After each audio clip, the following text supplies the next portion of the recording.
All right, no be smart, Senator Akpabio, they very good at saying nonsense at the wrong time.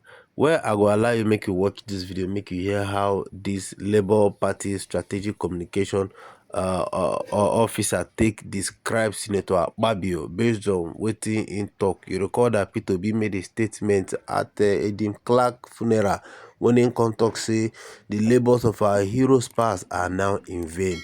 That thing don come raise many attention. That thing pain Senator Akpabio no be small when he come talk say make Peter B first of all tackle the crisis wey dey inside Labour Party before im go come begin dey talk about national issues. Well, plenty people don dey respond Senator Akpabio.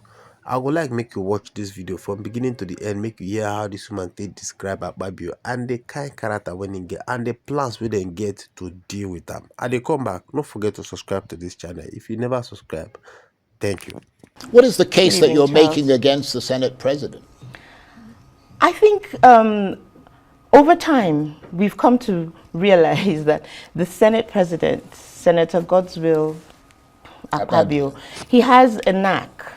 You know, he's quite skilled at saying the wrong things at the wrong time, in the wrong places. And it has to stop. You see, this particular incident was the perfect opportunity for him to speak on the virtues and the life of I forget his name. Edwin Clark. Edwin Clark. That was the perfect opportunity to talk about his non-materialism and the sort of man that he was.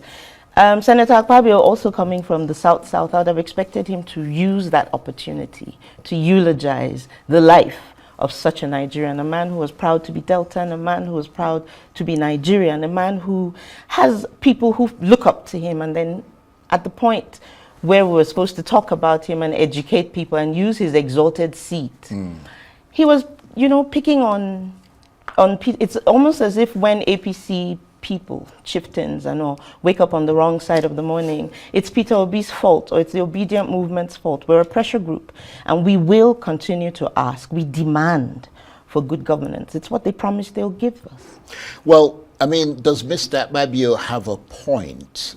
Do you yourself ask questions? Because a lot of people in the public are asking those questions beyond Mr. Akpabio.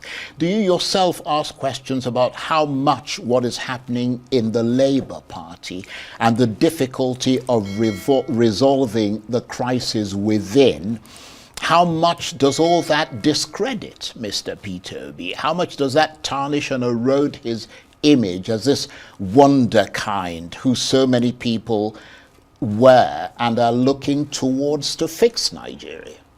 No. I mean, No, that's the a mob answer- of the point that he's making. The isn't answer, it's wrong. And like I said, he's morally bankrupt. The obedient movement, we believe, he's not in a position to be the one to speak on a man like Peter Obi. I have a friend who's from Akpabio State. She's from N0nS. And he sat there and he declared that he built a world-class hospital. She's relocated to the United States. Her parents are elderly. Her mother just turned 80. And I know that once in a while they go to the United States to get medical care. So, but the thing is, back to your question, I've noticed that Nigerians we're not used to, and that's what the APC keeps propagating. That's what they keep pushing and putting in the faces of Nigerians. And that's what we're saying is wrong. They keep wanting to say to us that a man like Peter Obi, who wants to follow due process, who believes in the rule of law, is a weakling. But that's not what it's about. You can even tell that the APC is their government is very discombobulated. They're already in campaign mode. On your way to the airport, you just see, you know, campaign pictures, and that's even an indictment on INEC. And so obedience are demanding that comes down, because at the end of the day, why are they campaigning? That's in direct disobedience to the INEC rules and electoral laws for Nigeria. And the APC keep doing this. What they've shown us is that they have no respect for Nigerians. Nigerians are sitting down and we're watching the president, you know, with his budget. And rather than for them to stand on the mandate of Nigerian people, they're standing on the mandate of one man. I didn't hear them ask questions as to whether or not the budget was going to take Nigerians out of multi-dimensional poverty. The IMF will say to us, they give us very unflattering results. The World Bank, the IMF. I don't see this government. And this government relies heavily on the forecasts of the IMF and the World Bank to tax Nigerians more. For example, energy tariffs on electricity. And I don't see them using the same vehemence to come after IMF and the World Bank. So are we saying that the people we have in power are not nationalistic in their quest to rule this country? I really don't want to use the phrase that came to my head. But then, well, thank you. and then a man like Senator Akpabio, you now hear him say Peter Obi should tackle the matters happening in the Labour Party. This was the same man that said, let them protest. We will, I paraphrase, we will stay and enjoy ourselves. It's synonymous to how Marie Antoinette said, let them eat cake. And we know how that ended. So well, if there's a democracy thriving in Nigeria, it's not because of our leaders, I dare say. It's because Nigerians are naturally gradualists. And we are the people who are keeping democracy together. The leadership, no, we might as well just go back to a dictatorship. We had a past governor, a recent past governor say, oh, the reason we're defecting is because we want to come closer to the center. And in my head, I'm thinking, at 26, in the next 2 weeks, we're a 26-year-old democracy, and we find ourselves still suckling an oil-rich state. Our leaders are saying to us, we don't want to be creative. We don't want to, sit down and find out how best to govern this country. Senator Abaribe had to say to them, what do we need a summit, a security summit for? We've already sat down. We know the issues, the security issues in our constituencies. Why are we going to sit down? And I want to believe that this same Senator Akpabio, who's giving advice, I want to believe that he's the head of his home. If his family was threatened or his security was being breached, would it take him 48 hours? Yeah, well, let me come in here. I mean, because the point really is that much as some people would agree with some of the issues you raised about the state of democracy in Nigeria and a lot of things, the question remains that, Akpabio has a responsibility to Nigerians, but so does Peter Obi, the Labour Party, the confidence people have reposed in him. And the question has been asked repeatedly, not just by the Senate President, but by many analysts and members of the public. If Mr. Obi can't manage to resolve the crisis in his own party, and if the party is falling apart under his leadership, how is he going to solve the infinitely more complicated and more withering problems of Nigeria? Have you also been asking that question? Because you ought to ask those questions as well. Of course we ask those questions, and the best person to respond to this question is His Excellency Peter Obi himself. Yeah, but you liaise with him and you represent him. Yes. So I'm about to say something. Yes, but the problem is, it's not that Peter Obi is the problem. It's the people that have, put themselves in those positions. And because, like I said, he's a man who understands the rule of law, he's not the kind of person that's going to push. That doesn't make him a weakling. I will always say that. That doesn't mean he's not a good leader. We know the same people asking these same questions know exactly what they're doing within the party. Yes, and that's all I'm going to say about that. I'm just going to sidestep all of that. Well, I mean, I do not agree with. The question and many of us obedient do not agree. Yeah. Well, I mean, the question is not so much whether you agree. It's the impact that is having, which will be part of your assessment on behalf of the obedient movement and ultimately on behalf of Peter Obi. Your assessment of whether his position is getting eroded, his place in society, his popularity and all the rest of them. His popularity, his place as a leader is not being eroded in any way. You haven't got any polls to support the argument that you're making. For the fact that when APC want to trend, for the fact that whenever they have, he's on the lips of every single Nigerian. Those are the conversations that happen.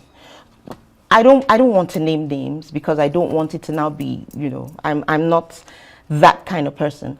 But I see no reason why, because all of a sudden, even when we even look at the matter of defections, if the Labour Party had been declared the winner at the center, what would have happened?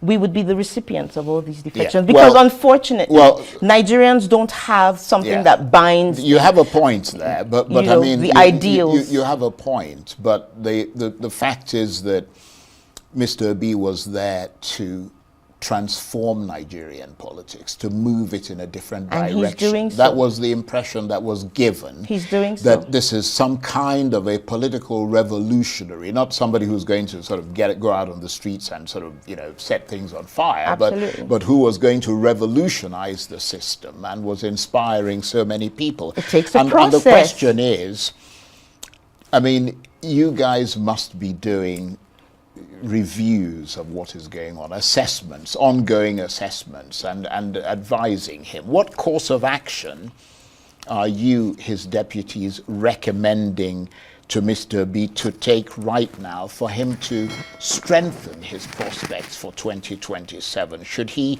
stick with a disintegrating Labour Party, resign from the party and seek electoral promise in some other existing party? Or should he perhaps aim to turn the obedient movement, which somebody has suggested, of which you are a part, into a political party? I mean, what would you suggest should be his next course of action? For now, he's keeping his cards close to his No, chest. I'm not saying what is he thinking. So. I'm saying, what are you advising him to all do? Those, what are you suggesting for him to do? All that you have mentioned, they are on the table. They're conversations that are still ongoing, and I'm not at liberty to share. Yes, we might decide to, you know, join another party. Who knows? For now, we're in the Labour Party. And that's why you see that we're fighting for the soul of the Labour Party. We're not going anywhere. We just want things to be done properly. If the Supreme Court has given a ruling, it's now left for the parties involved to abide by those rules. I don't think we would expect Mr. Peter Obi to come with a cane and start flogging people into shape. There are processes. Right. And one thing is, yes, as I've always said it during my interviews, no matter how we've had issues within our party, we still see ourselves as one family. So dissenting voices doesn't mean that we're not in conversation. So Nigerians should wait. Yeah, but why, we will see how it do goes. Julius Abure? I mean, we've had public spats, for example, recently, the governor of Abia State versus Julius Abure, and all the stuff that we hear from one faction versus another. I mean, why do Julius Abure and his cohorts continue to be tolerated, and why does the leadership of the Labour Party seem unable to terminate them? Because, I mean, you've come out, said, oh, the Supreme Court judgment is clear, this, that, that. I mean, because the longer they are allowed, assuming that Supreme Court judgment is is interpreted the way that it's being interpreted, I mean, the longer they're allowed to stay in those positions, the more delusional they become, that they are, in fact, supposed to be in those positions. Then they remain deluded. In due time, decisions will be taken. What you're asking me right now, like I said, I will sidestep. I don't make the final decision. So Yeah, I don't have your answers. But you're a spokesperson for the group. But I don't have these answers. And it's okay not to have all the answers. But it gives, do you agree, though, that it gives the impression that all those in the party, with all due respect, look like clowns, even though many people know that it is one faction within the party that's hustling for trouble, but everyone is getting tarnished by the same brush because no one seems to be able to run them off?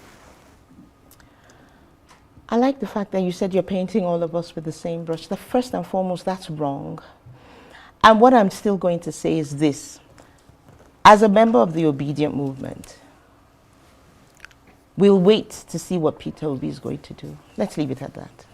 Do you think political opposition in Nigeria is at risk of dying out, as some have suggested, given the mass defections from both the Labour Party and the PDP to the APC and the growing dominance of the ruling party?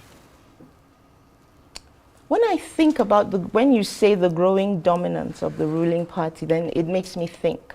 I think over the weekend, I think on the 10th of May, an APC chieftain said, oh, we're so happy that Nigeria is becoming like China, moving into a one-party state. What I have to say to them is they cannot cherry pick. If you want Nigeria to be like China, China has laws and rules that, you know, that ensure that people who steal public funds face the full wrath of the law. So when they say that I do not believe that the opposition will be stifled. They can only try. And if some of us are going to be the lone voices in the wilderness, we won't stop speaking truth to power. We won't stop demanding that Nigerians get what they deserve, what a democracy can give to Nigerians, what it is in terms of, like I said, the rule of law, in terms of having better health care, in terms of getting better security. Those are the focuses of those of us who speak to the government, who aren't afraid to say to them, change, or we'll ship you out. We will. Right. And what do you reckon happens next then? In terms of? Well, in terms of Elaborate, the spats you have with the Senate president, like I said, and where things go from here. He should, you know, like they say, he should just be on his lane and leave the obedience and His Excellency Peter Obi alone. If you are really interested in governing this country, you're number 3. There's a whole lot to do to improve on the lives of Nigerian people. The policies speak for the Nigerian people. What are the policies that have been put in place? What are the electoral reforms that Nigerians are asking for? There's a lot. What are the security risks? How come, you know, primary schools in Abuja, I don't think it has been resolved. There's so many issues. There are a plethora of issues. One man and his movement shouldn't be your problem. If you're doing the right things, saying the right things at the right time with the right people, then a person like Peter Obi should be considered your friend and not an enemy. That's all I have to say. Okay. On that note, I want to thank you very much indeed. Nana Kazaure is the Director of Strategic Communications and Media in the Obedient Movement. Good to see you again. Thank you very much. That's it for this edition of Arise Prime Time. Join us again tomorrow. From me and the entire team here in Abuja, bye-bye, and thank you for watching.